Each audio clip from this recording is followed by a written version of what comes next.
nagaan caalu nagaa waaqayyo waaqa jiraata fakkaaf kallattii iddoo isin jirtan hunduma keessatti isinii dhafaa baay'atu hordoftoota qilxuu jedhu jalatti kan argamta lafa misoomaan jira jechuun jaaladha sakana misoomaan malee jireenyi waan hin taaneefi isiniin jechaa jechuudha guyyaa kaleessaa caaltuun jechuudha jaartii ajjii ariitee balbala akka baastan hundumti keessaniyyuu ni yaadatti jechuudha sana irratti iddoo geessuun geessee deebiti jedhee baqqaanii abdii guddaniin eegaa ture sana ka geessee deebitiin beekan caaltuun jechuudha mana shaayii wayii dhaqanii yookiin shaayii wajjin dhuganii deebi'an ta'uun beekuu caaltuun viidiyoo qabattee dhuftee jechuudha galgala irratti viidiyoo qabattee dhuftee innis maal jedha viidiyichi jaartii ajjiitiin lafa seeraa dhaqee naanii dhufe ka'iitii mana seeraa deemna poolisa bira deemnaan jedhaanii yoo dhuguma qulqulluu taatee oma harka keessaan qabdu yoo ta'e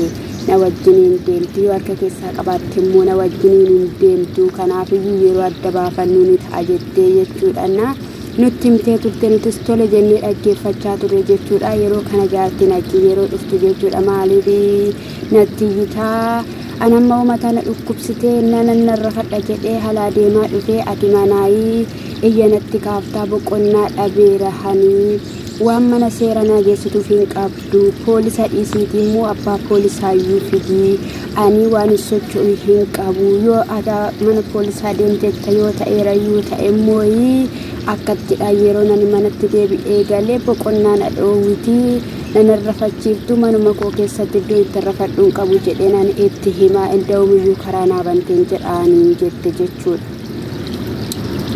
Ya Rabbi kan maal jenname amma maal jennan jedhanii akka ta'u barbaadamne sinmee waa'ee mucaa kanaa jechuudha ajjiinoo eessatti dhokate amma egaa caaltuuni dhugaa hin taaneef jechuudha beektu akkuma isheen shakkite harka keessaa qabdi yoo dhugumaan nafaana deemuu baatteetti ta'ee harka keessaa qabdi jettee turte jechuudha hordoftoota koo kaza boodde isheen hindidde jechuudha hindidde ani sirraan baabaqaa boqonnaa dhabeera waan ta'eef jetteetu manaallee irraa gadi amma ba'utti geessetti jechuudha bakka ajjiin jirus beekaa hundumayyuu beekaa ati si jalqabiyyuu mucaa keeyyuu hin barbaaddu turte maal godhinaan jetta anaanii jetteeni irratti dhukee kaaste jechuudha sara booddee biraa gadi kutte jechuudha inni lammataa immoo jaartiin hundi ajjii viidiyoo keeyyatti maal jettu sinitti fakkaate baga gammaddan baga walumaan gammanne gaafa ishiin jettu ani maaluma jechuuf jedheen ishee eegaa ture immoo jechuudha maal gooti sinitti fakkaate caaltuuni amma mana hin jirtu bakkee hojii jirti ennaa ishiin dhufte immoo ennaa ishiin dhufte nan gaafadha birri kunaa kennite akka mucaa fudhattu jette inni kunis immoo naman jala kaayetu jira namani jala kaayee akka mucaa ordofaniidhaaf jala kaayetu jira isaanii bakka ajjiin jirusi naafi imaniiru kanaafiyyuu birri koo kumaafi $200 sana $200 sana faana naa kenniitoo mucaa garkaananii sii kennaa jedhaan maal akka ishiin jettu in ilaalla birri moo mucaa ishii filatti jette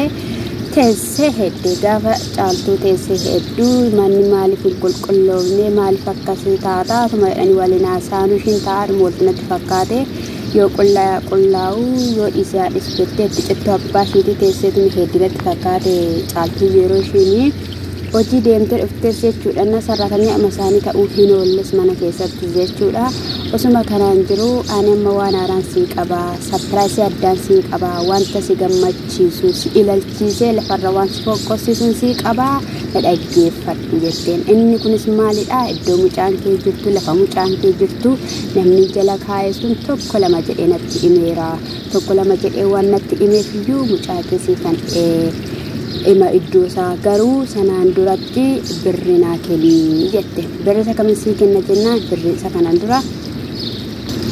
isa kana dura ajjiitti kenne ittiin daayipparii bituudhaaf ittiin aannan bituufiidhaanii itti kenne jennaan isa ani siif hin kennu isa amma garuu nama jala keesseetti hin barbaadaa jirtu siif kennuu nan danda'a isa duraa maalii anatu itti kennisiin jedhee Sini gaafa waa barbaadan sababa mucaa godhataniitu itti dhaanii nasaamuu barbaaddu. Atis ta'ee ajjis taatanii sababa mucaa fi miti. Ati kan barbaaddu birriidha malee mucaa koo miti. Yoo dhuguma immoo mucaa natti kennite yoo ta'eera ta'e beeku wajjin lafa mucaa dhandheetu mucaa addan harka kootiin qabadhee booddee sitti kennuu nan danda'a birrii. Gaafa ishiin jettuun qo'ati mucaan barbaadamoo hin barbaaddu. Jalqabumayyuu ati kan barbaaddee dhufte mucaa osoo hin taane ajjiidha. Amata meeqa osoo ta'eerayyuu ta'ee gaafa sana silaayii osoo inni sitti kennuu baateera ta'eeyyuu mana seeraatti dhiyeessitee mucaa kee fudhachuu dandeessa. Nas eedotu baase gaafa sana achi. Kanaafiyyuu maaliin godhaa? Wanti hundumtiyyuu immoo umna nama barbaachisa. Akka birri dhabdes caaltuun ni beekama jechuudha. Wanti hundumtuu silaa yeroo kana gubboodha, birriidha, wanti tokko wanti hundumtiyyuu jechuudha. Lafa kamittiyyuu gubboodhaan socho'ama waan ta'eef ishiin kun immoo egaa fiddee akka barbaadde gootee birrii waan ta'e iddoo ishiin gadi guurtus hin beekne hojii goone hojjettu silaayi isa gaafa ta'e garuu dhugaan hin ba'a. Yeroo ishiin akkas jettuun ani kennu yoo mucaa koo bira nageessite ta'e si kennuu nan danda'a. Isayyuu kan hin kennu kanatittiin amma namoota jala keessee ittiin mucaa koo na barbaachisaa jirtu jennaan ati mucaa kan barbaaddu osoo mucaa barbaaddeettayyuu ta'eera ta'e nama jala keessee barbaaduu dandeessa. Karaa kamiin akka bahe gar kamitti akka inni goree duuba deemsistee hordofsistee mucaa kee akka keetti gaachuu dandeessa turte. Ati dubartii dhala barbaaddu miti. Dubartii dhala dheebuu qabu miti. Kan irra caala iddoo laattuuf qarshiidha. Jennaanin ani qarshiidhaaf miti. Ani si'ii fi ajjii miti kan hin qarshii jaaladhu. Haa ta'uyyuu malee ani qarshii sitti hin kennu. Mucaa koos dhabee birrii koos na dhabsiisuufidha. Dararri keessan kuni narraan dhaabatu sin inamanamtanii in sobdu lachan keessanii jetteen jechuudha caaltuuni. Asirratti eeyyee dhugaadha. Ishiin qarshii harka ishee keessa galfachuudhaaf malee mucaan umti isheen sii kennitu sin jiru caaltu baga dammaxxee baga irratti bartee qarshii kee kenneen siin jenna. Dhala ishii hin barbaaddu kanaaf qarshii dhoowwatti siin jetti ishiin garuu immoo dhala keessii kennuudhaaf miti. Siman karaarsuu fi sirakkisuufidha. Ati rabbi keetiin amanadhu. Guyyaa rabbi kee jedhetti mucaan kee harka kee ni galti siin jechuun jaaladha. Egaa wanti godhamu hin jiru. Tokkoffaayi maaliif akka gootee seerrisi yoo gaafateyyuu anis abbaadha. Anatu barbaada mucaa jechuu danda'a hajjiin jechuudha. Ammas ni rakkisaadha. Amma caaltuttiyyuu faradamuun hin danda'amu. Maaliif yoo ta'etu ta'e ati mucaa kanaaf maalidha yoo seerri jedhe ani abbaadha. Ani garuu mucaa kana kennuu hin barbaadu. Mucaa ofii kootiidhaafin oolfachuu danda'a. Ishiittiin kennu yoo mucaa barbaaddeetti ta'e na faana jiraattu jechuu danda'a. Hidhuu danda'a jechuudha hajjiin ammayyuu jechuudha. Haata akkanumaaf nama hin qarshii kees hin baasiin kuni mujirri yookiin immoo seexanni kuni mucaa keessii galchuudhaaf miti. Siman karaarsuudhaaf si dadhabsiisuuf si kaachisuufidha. Ishiin mucaa ishiin barbaaddu birrii barbaaddu jettee waa kabashii kaasaa jirti jechuudha.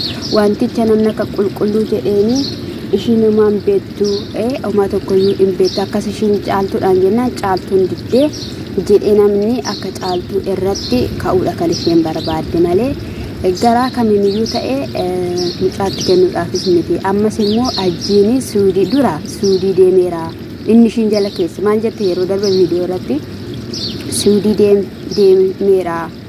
Galaanirraa ta'u maalirraa ta'u naan jedhe namni hordoffiidhaaf jala kaa'ee jette. Kaleessa immoo maal jetti viidiyoo iyyuu waraabaniyyuu na erganiiru guyyaa lammataatti kanin viidiyoo isinii gallakkisu irratti in argitu. Eessa kana jiru saayiboota isaa wajjin ni jedhe. Bakka ajjiin jiru mana ajjiin jiru sirriitti ni beektu. Caaltuun jetteetti sirriitti ni beektu. Iddoo ajjiin jiru jetteettini mana inni jiru eessa akka jiru in beekti. Mucaanis eessa akka jirtu in beekti. Tokko lama jedhanii in beekti. Yookiin immoo mucaan iyyuu waan iddoo geeddaratti hin qabdu. Mucaan akkamittiin iddoo geeddaratti jalqaba irratti jechuudha. Mucaa kana jechuudha namni biratti fuudhu rakkina irratti fide jedhee iyyuu shakku akkamittiin iddoo geeddaramuu danda'a. Sobaadha jechuudha. Soba wanti hundumti isaayyuu sobadha. Isa kanaafiyyuu ani inamaanii siniin jedha. manumaaf immoo waaqayyo gaariidha. Shiin jechuu jaaladha. Iddoo YouTube immoo subscribe like